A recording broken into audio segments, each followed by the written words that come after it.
All right. Moment of truth. Went through the fuel system, rebuilt the carburetor completely. That was the hardest part, rebuilding that old carburetor.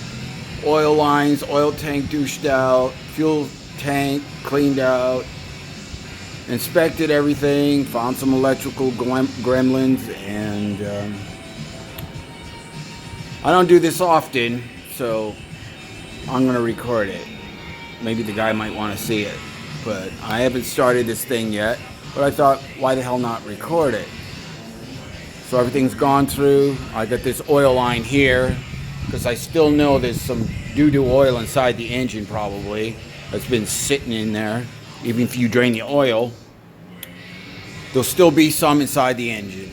So I got fresh oil in there. I'm going to start it, set the carburetor, check the charging system, and immediately shut it off and look for leaks, but I don't think there's going to be any.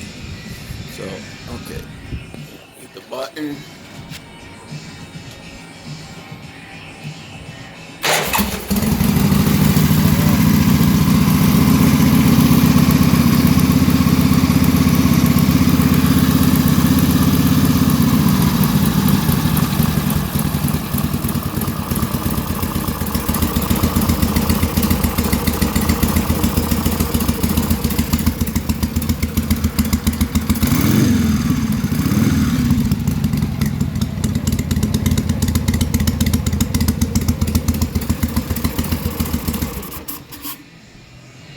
Excellent.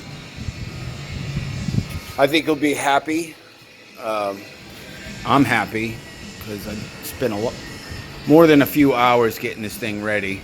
So when he comes by this weekend, he's going to get a surprise, I think, because he doesn't have a clue.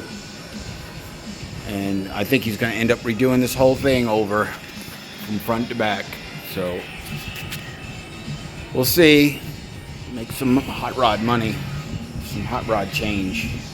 So that's about it. Done for now.